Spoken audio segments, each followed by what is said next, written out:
Today we're going to be speaking about the Mayan civilization. We have always, there's always this idea, this Eurocentric idea that culture flourishes in the temperate climates.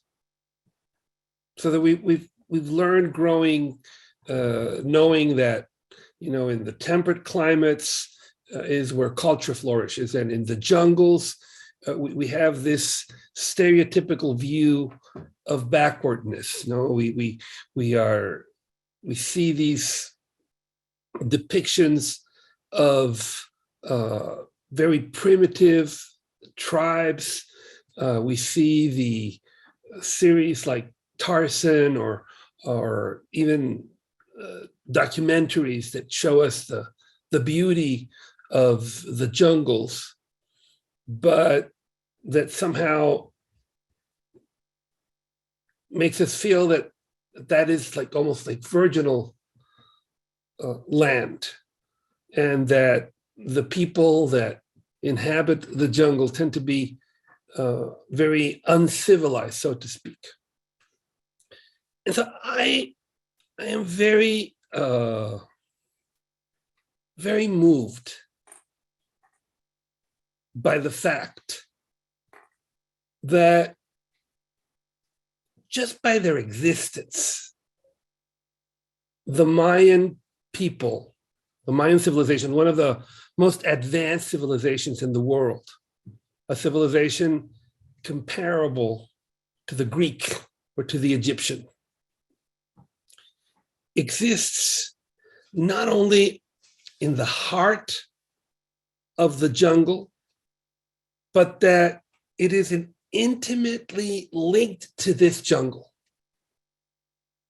Jacques Soustelle, the great anthropologist, describes how exciting it is when you're flying in Guatemala over Tikal, and suddenly in this ocean of green, you see the pyramids of Tikal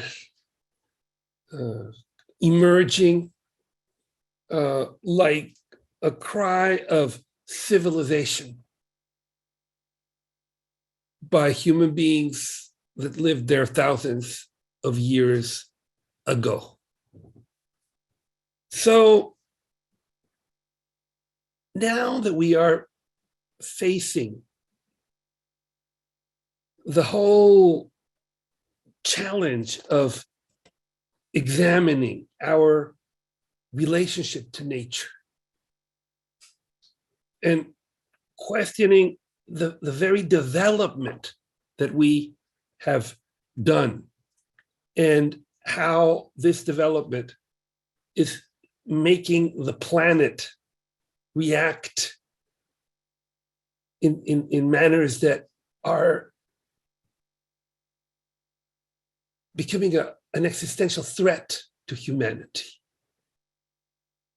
So the Mayas not only offer us a very interesting culture and great art and advanced mathematics, but in many ways, they offer us a different relationship with nature that is very interesting to re-examine. One of the first things is the fact that whereas in Europe, you have a very clear phase of nomadic groups that, hunters and gatherers. And then when they establish a sedentary society, they develop an agriculture. And they abandon the other practices. But what is very interesting about the Mayas is that their agriculture is as advanced as the most advanced in the world. I mean, the creation of corn, and I think we can speak of a creation because corn does not grow naturally. It is the product of people that are taking care of that plant and making it grow in the way that we want it to grow. But the Mayans have this dialectical nature, relationship with nature. So for example, in the case of corn, they realized that the best way to grow it is by planting it together with beans and calabazas, squash, and that somehow the one product protects the other. The leaves of the squash help the baby corns grow. The beans put nitrate in the earth. The corn provides a structure for the beans and the squash. So they see this, they combine them, and they grow them together. And by doing so,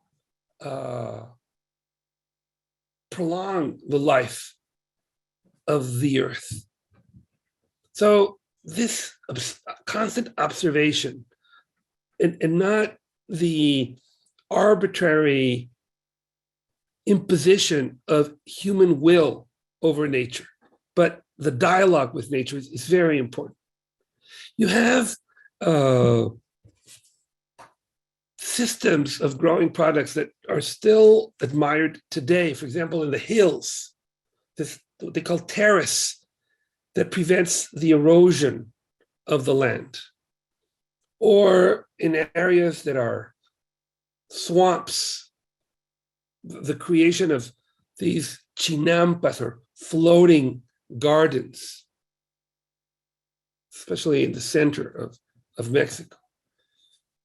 But the most interesting, perhaps, is the idea that agriculture and the jungle can coexist, and that in the cities, and sometimes even in the houses of the Mayas, there were spaces where the jungle was left untouched.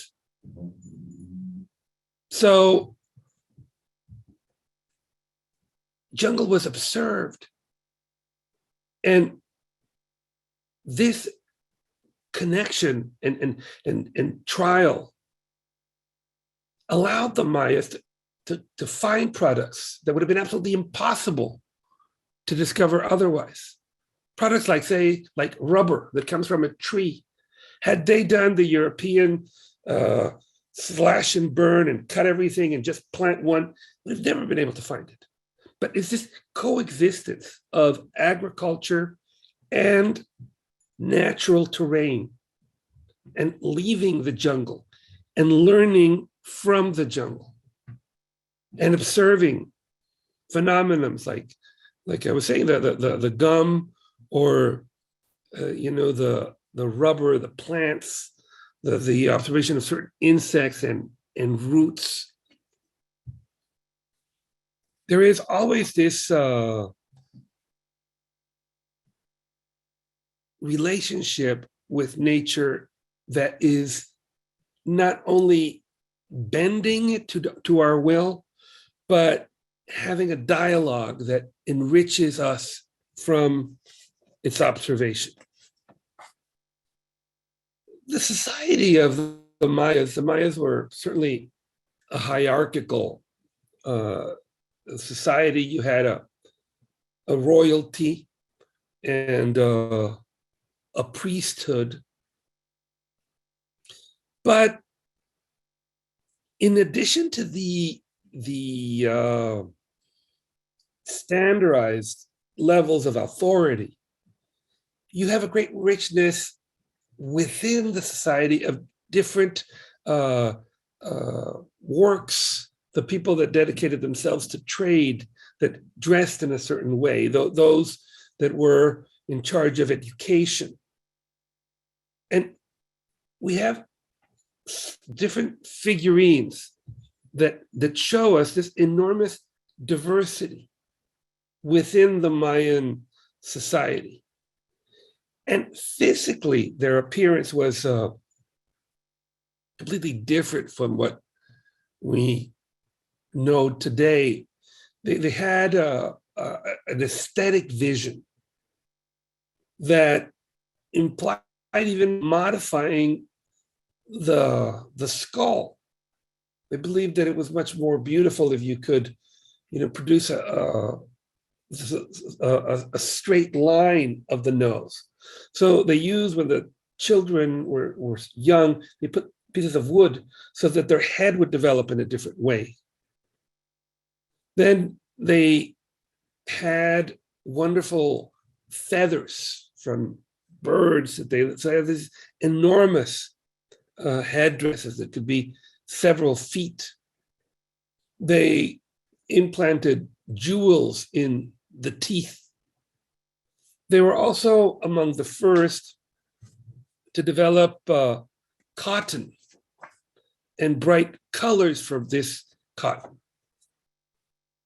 So their appearance was absolutely regal and creative.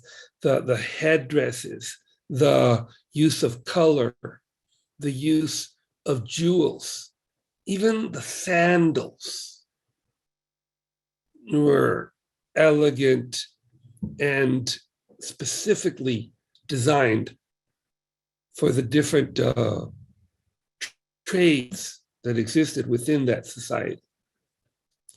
So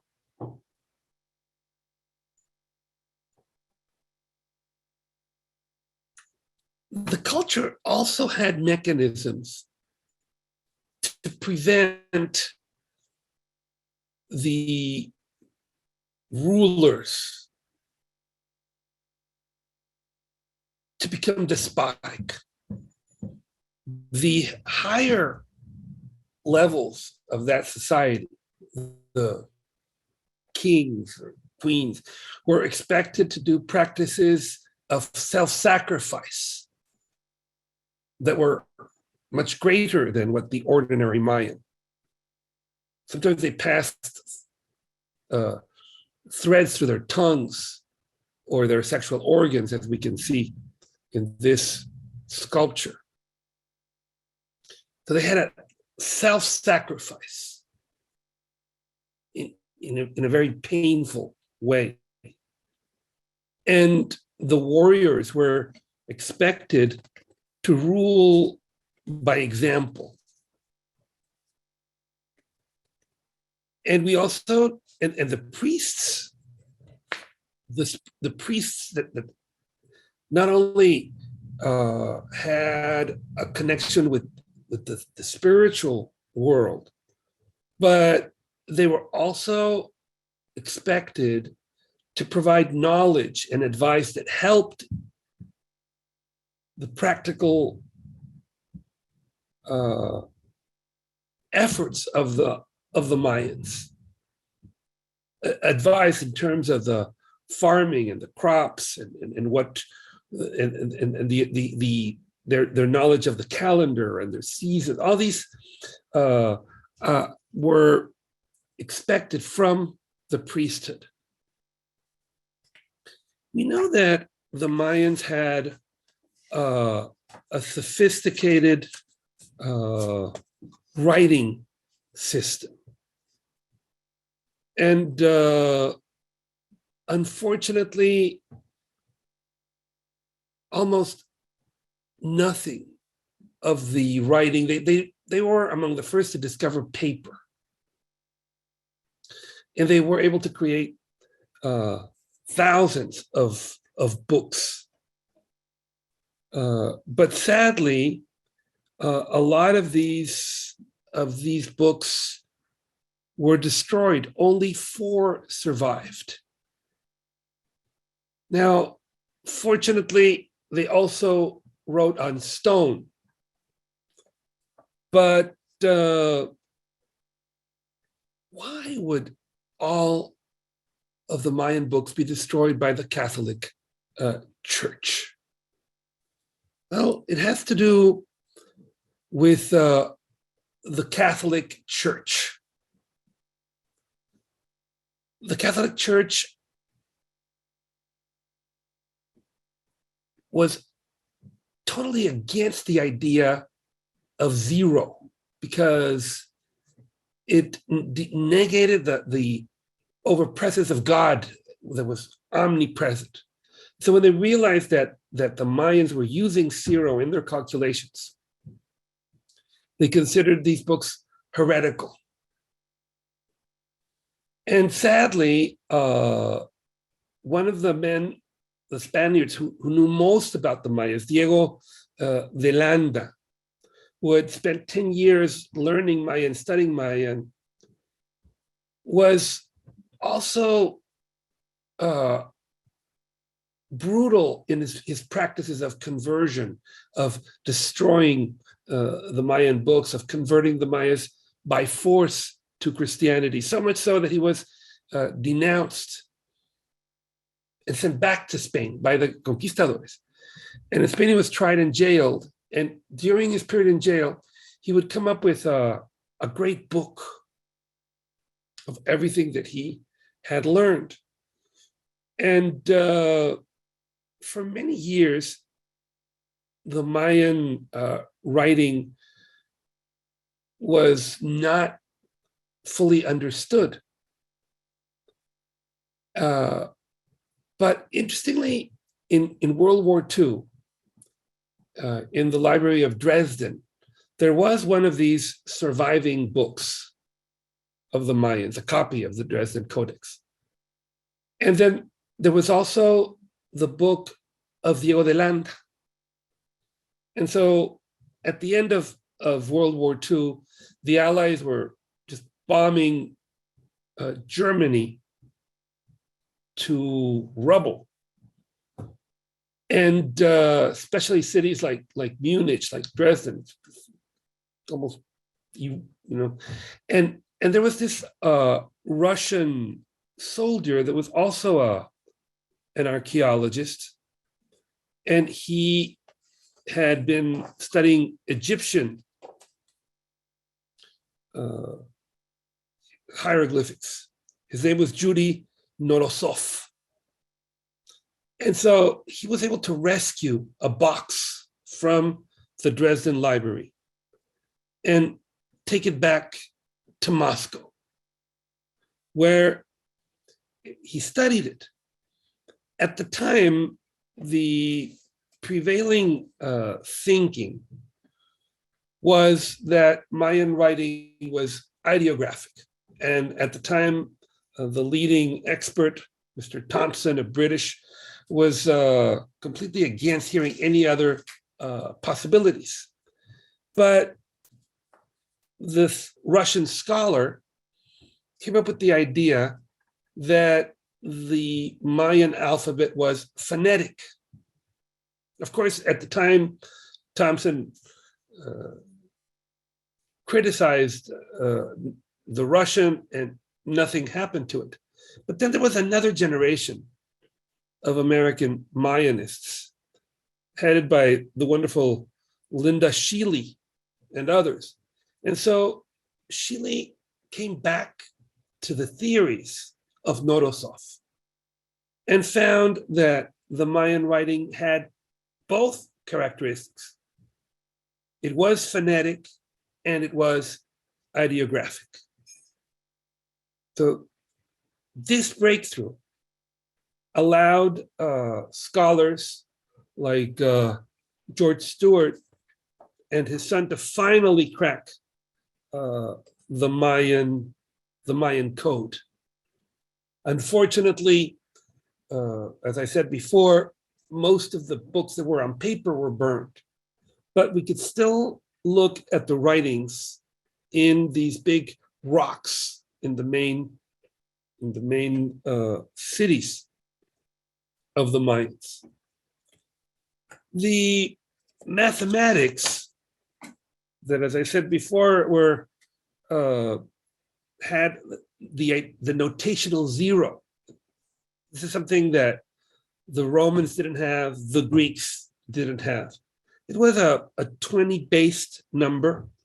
The dots were individual units. The horizontal lines represented 5.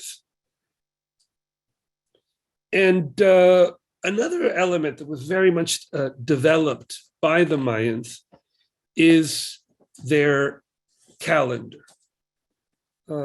This calendar were actually several calendars. So they had a calendar of 260 days, a solar calendar, but then they have longer cycles. They call the long count that allowed them to look at time in a longer term and to be able to predict differences of changes of weather, but also cycles. They were also excellent astronomers. And they developed these observatories that, by their placement, the placement of the windows would allow you to watch different types of phenomena, as you can see here, just by the selection of the observation points. And it was so sophisticated that they could create buildings that on a given day of the year, say on the equinox, could project a given shadow. In this case, the image of the plumed serpent descending. It takes a lot of knowledge of astronomy, of construction, to be able to create a building that does that. This is a video where you can see in Chichen Itza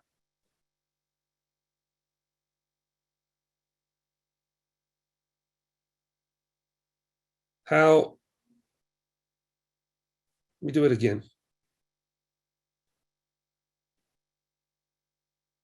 See the shadow growing of the plumed serpent?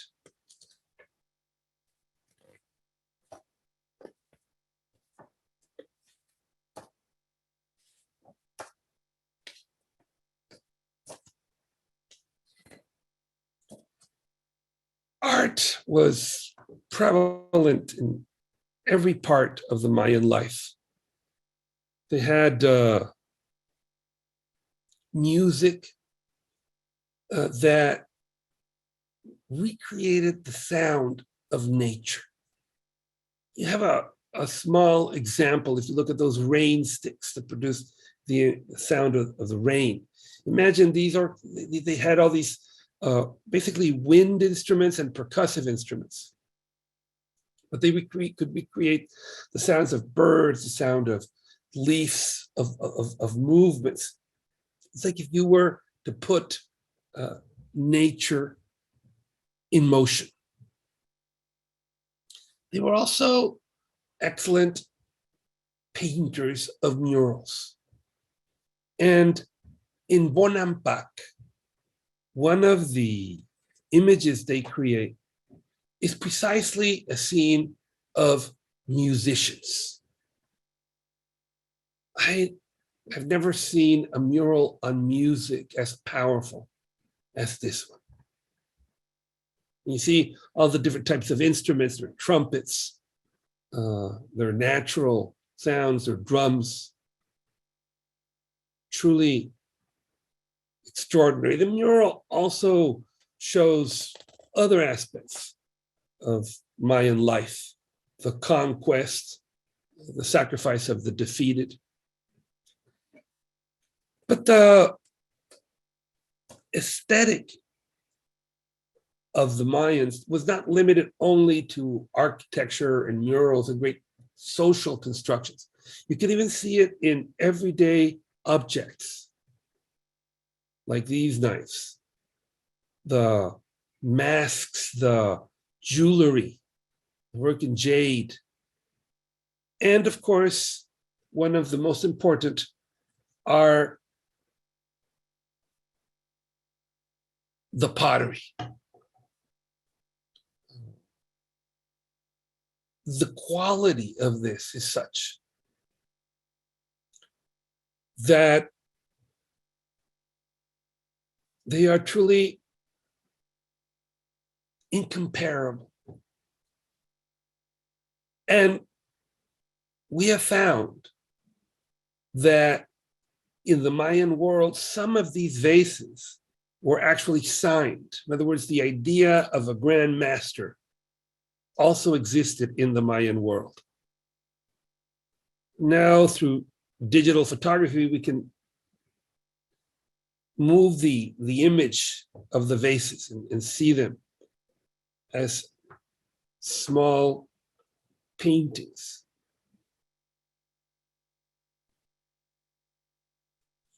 And the sculpture and the bas relief and the architecture, all the arts were integrated. So you have them as part of these buildings.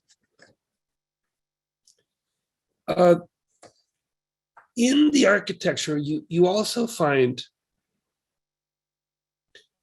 interesting elements. In this normal house, for example, you can see that it is placed slightly above ground to avoid, certain plagues.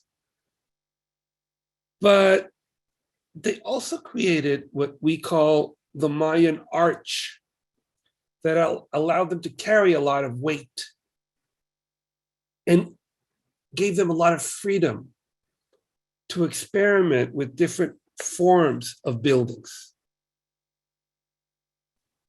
So you see these, they apply the golden mean. And with that, they create buildings that are so beautiful that they have been an inspiration for modern architects. Here I'm showing you how Frank Lloyd Wright was inspired by Mayan buildings that he often recreated in his own works.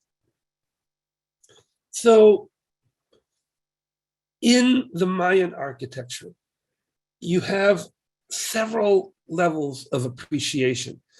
One is the form of the buildings, but also the incorporation of sculptures and bas reliefs, but then the decorations of the walls themselves.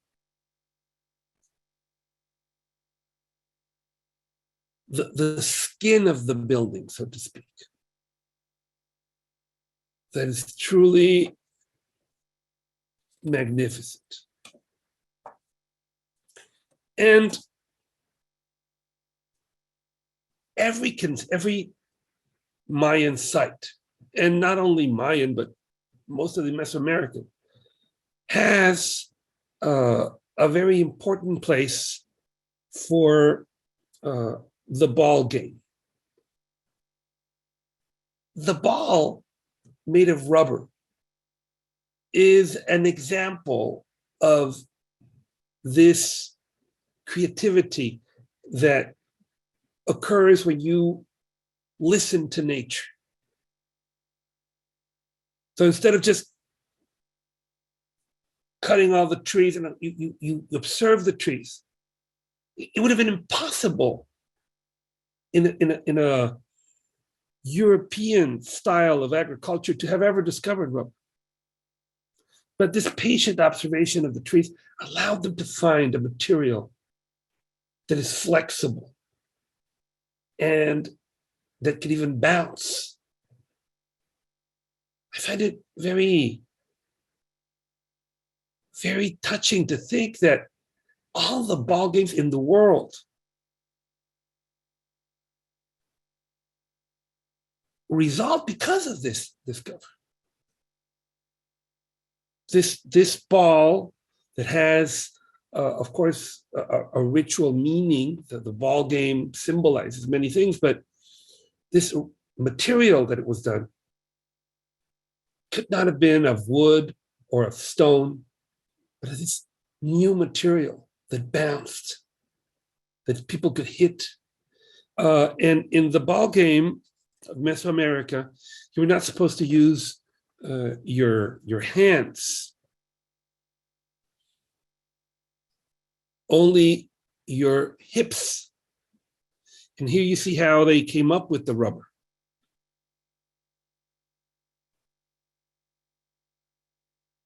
So I'm very excited to share with you this clip of what a modern rendition of the ball game looks like. First of all, it is interesting to notice when you look at these figurines how well protected the players were. They had special gear, that they used in their knees, in their hips, because even though the rubber ball is certainly softer than other materials, but it's still quite hard. And here you have the form of the ball game, the camp. Let us, and they are many ball games of different sizes. Of course, there's this circle, and if a team was able to get it through the circle, they won immediately. But if not, the points were done by keeping only allowing the ball to bounce once before you hit it again. So you see, you can only use your hips.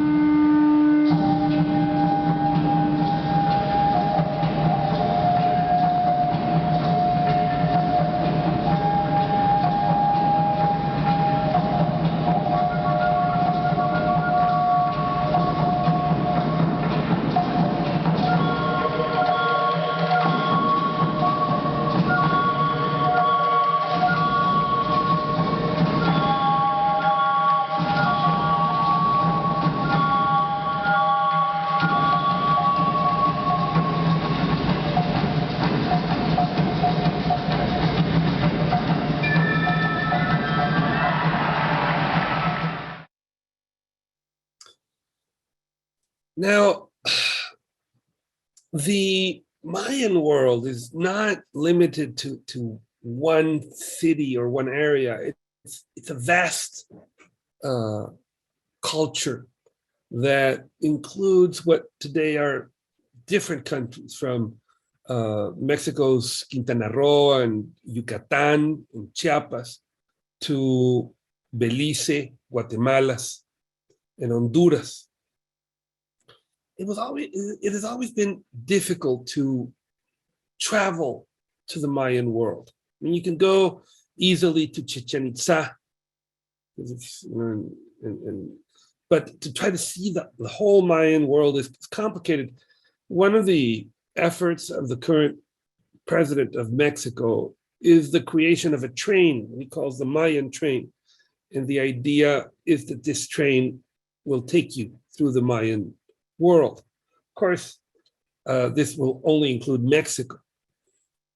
What would be ideal is if the Central American countries join this effort, so that the train could take you not only to the Mexican sites, but also to the Central American sites. So I don't know exactly what Mayan cities will be covered by the Mayan train, but if I could pick my favorite Mayan cities to visit, these would be the ones that I would choose. I would start by Tikal in Central America.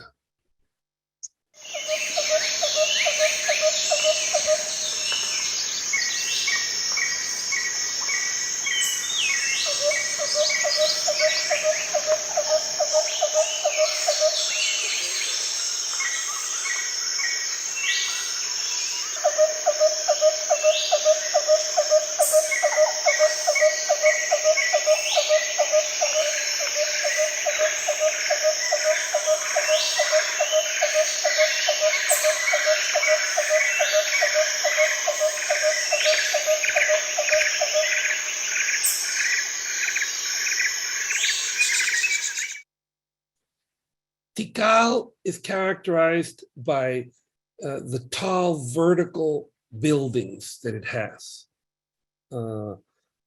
And this height was accentuated not only by the building itself, but by we call the crest of that building that makes it even appear to be taller. We have the idea that in this whole region, there's more than 3,000 buildings. Of all these, few have been covered, but there is so much more. It's truly extraordinary. Another city I would love to visit is Copan. And Copan has beautiful sculptures. These massive sculptures, these faces that are part of the buildings. These freestanding stones like the Estela H that has been admired and painted since the very first arrival of archaeologists to this region.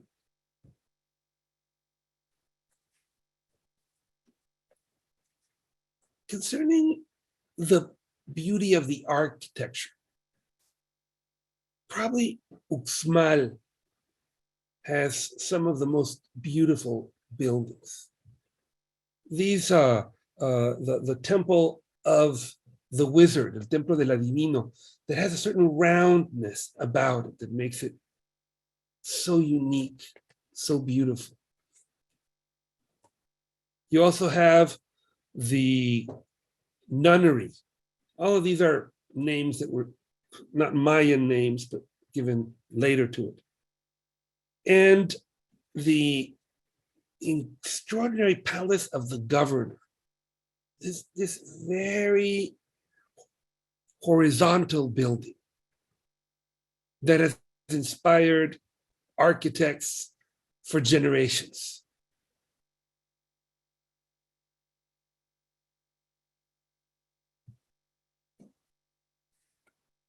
Palenque has the greatest tomb in the ancient Western world.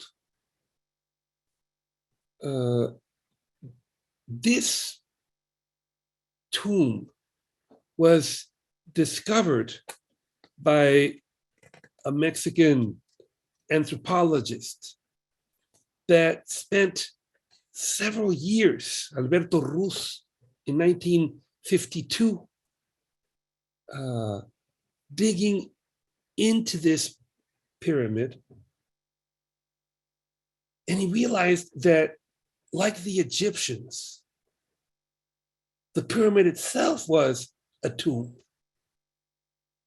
So he went in, gradually removing the rocks until he arrived to the tomb of the great Pakal, one of the great Mayan rulers.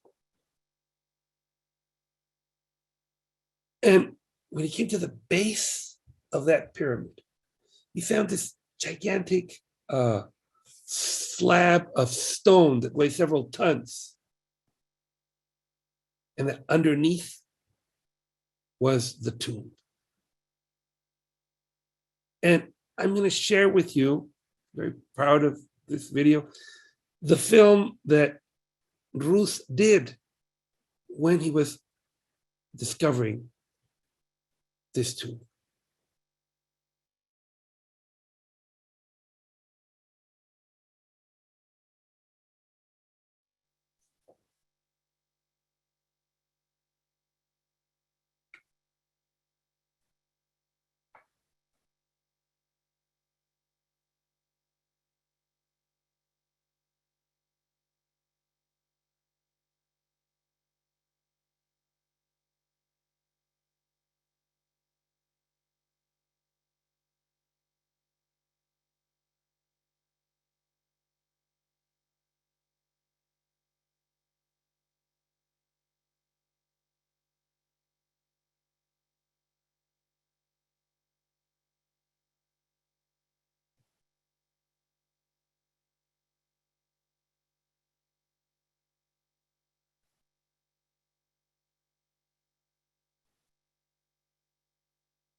And Rus was admirable, not only in his abilities to discover the tomb, but in his honesty. He did this detailed inventory where he wrote down every tiniest piece of rock.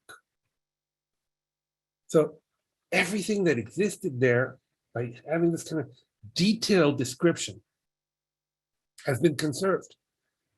No looting at all because of this detailed, wonderful man. And he even recreated, he put together all these pieces and recreated this jade mask of Pakal. And the stone that covers him is one of the masterpieces of Mayan art. And some see this cross and think that it is a prefiguration of Christianity. It is not. You see, it's Pakal and then the four directions of the universe. And then there is, of course, Bonampak. Unfortunately, I'm pretty sure that Bonampak will not be a part of the Mayan train because it's not in Yucatan, it's in Chiapas. It's fairly inaccessible. You have to go to Chiapas and then you have to basically go by land. But Bonampak has the great Mayan murals. And we were describing them earlier in the presentation. Miraculously, they are intact. Even with the humidity of the land, the colors are perfect, the forms are perfect. And they are one of the finest testimonials to the Mayan society. Now, of course, the most famous Mayan city is Chichen Itza. A few years ago, it was declared by UNESCO Cultural Patrimony of Humanity. Let us see a little bit of Chichen Itza.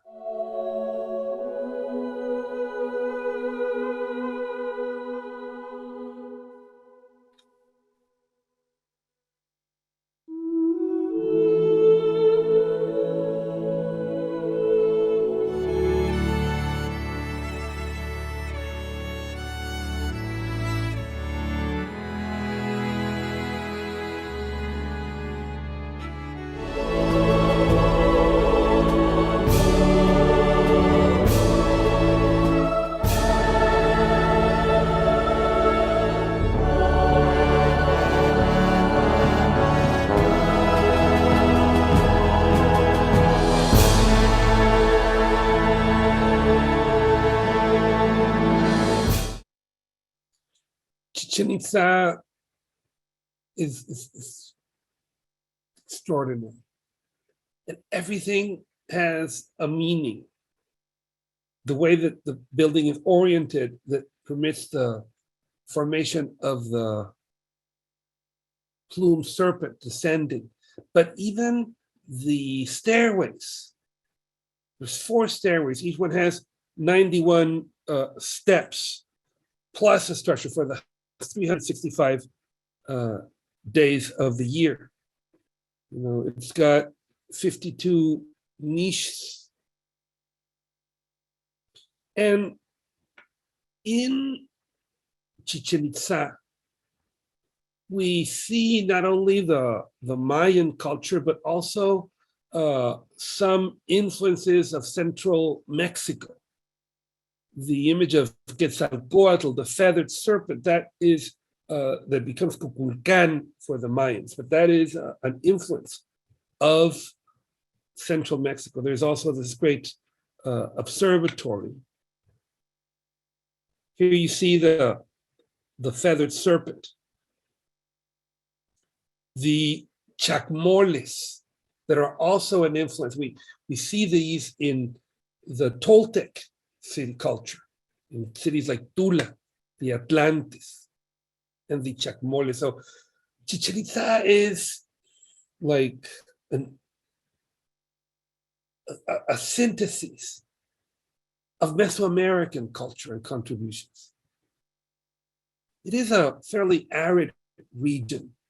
Most of the water is underground in what we call the cenotes, where these underwater places. And sometimes they practiced sacrifices of women that were completely dressed in jewels and were sacrificed in the cenotes. Now, an element that happens throughout the Mayan world, and that it's something that has not been fully understood, is that eventually all of these Mayan cities were abandoned.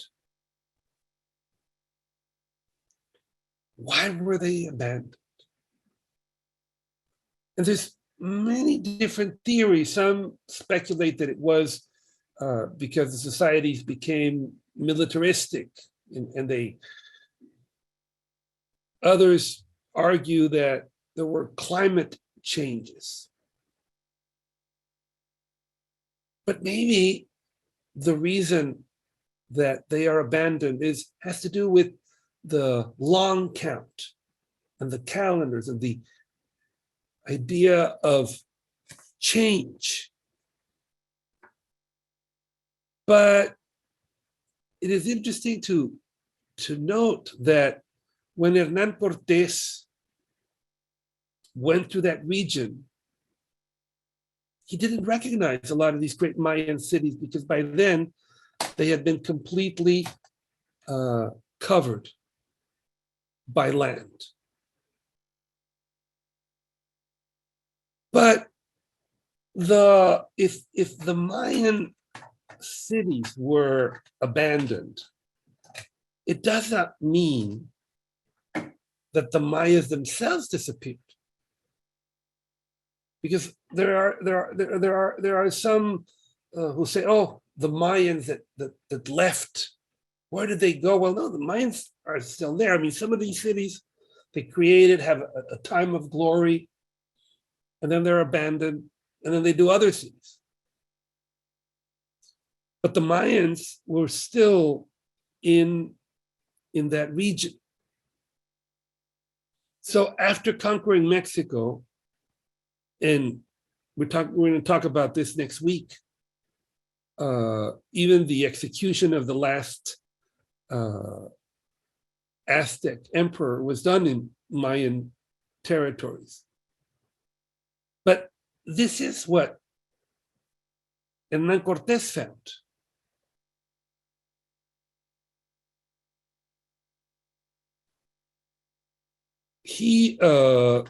Cities like Chichen Itza were completely covered. Now, when Cortés was in the Mayan lands, he left as a gift a horse that could no longer, that had a problem with one of its feet. It could not walk anymore. So he gave them to them. Many decades later, when other Europeans came to the same places where Cortés had been, they found that they had created a whole monument to the horse. What Cortés did do is that he dispatched one of his cruelest warriors, Pedro de Alvarado, to conquer the Mayas. Alvarado established himself in what is now Guatemala. He was a barbarous, cruel man, and he was so ambitious that he wanted, after enslaving many of the Mayas and becoming extremely rich by the wealth that he had looted, he tried to conquer Asia. And in the Pacific Ocean, and he financed it, he had more than 13 ships. And the idea was that they were going to sail through the Pacific and eventually, conquer, do what Columbus had tried to do. But fortunately, a horse saved us. One of his horses fell on top of him and killed him. And this evil man could not take his ships to Asia. He had installed in Guatemala a wife that was even crueler than he was and was hated by the Mayan people.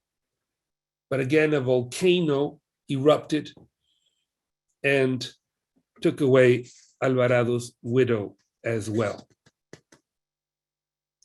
So throughout the New Spain, the Mayans were not entirely conquered. They were conquered in Guatemala and in Yucatan. But in the center, it's a region we called El Petén, they kept on fighting until eventually, in a similar way to Hernán Cortés, the Spaniards brought ships to conquer the last of the Itzas. So you see, for many years, the Itzas were fighting in the center between Guatemala and Yucatan. But now the entire Mayan region was conquered by the Spaniards, and tyranny and slavery were installed. Now, after Mexico became independent, and there was a great chaos that occurred, and so an ambitious man decided that he was going to form his own country. And so he brought weapons to the Mayans, firepower weapons.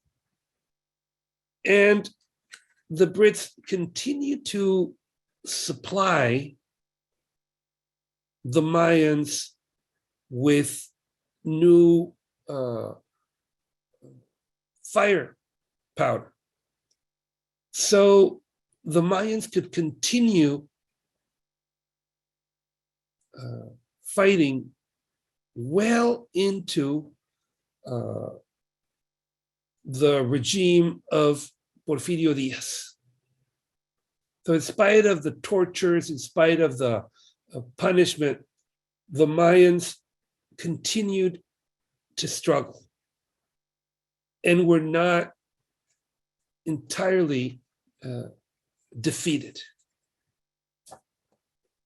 But then Porfirio Díaz made an allegiance with the British. He allowed them to build trains in Mexico and did all kinds of trade with the Brits. And in exchange, he demanded that the Brits stopped supplying weapons to the Mayans from Belize. So sadly, after fighting more than 300 years, the Mayans were defeated. I'm talking at the end of the 19th century. And today, the Mayans continue to struggle, continue to defend their culture and their language, and continue to suffer the genocide and the massacre of of their population by many Central American dictators, like Castillo Armas in Guatemala, or even the Mexican government. A lot of the Mayan rebellion in the 90s. And many of those children that have come to the border are Mayan children. Those kids that were kept in cages in our border, a lot of them were Mayan children.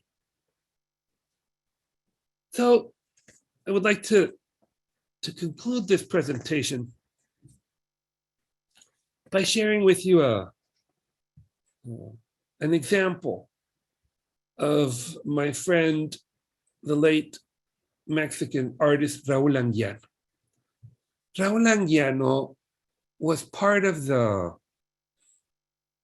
expedition team that went to Bonampak, that discovered Bonampak. And so they came in search of the Mayans of the past. And they found these wonderful murals that are now universally admired. But Anguiano was not satisfied with simply admiring the Mayans of the past. He looked at the Mayans of today and he painted them. He did this beautiful image called the thorn, La Espina, of a Mayan woman taking a thorn out of her feet. And he identified and connected with the Mayan people of today. And he dedicated the rest of his life to painting and celebrating indigenous people, not only as an archaeological or historical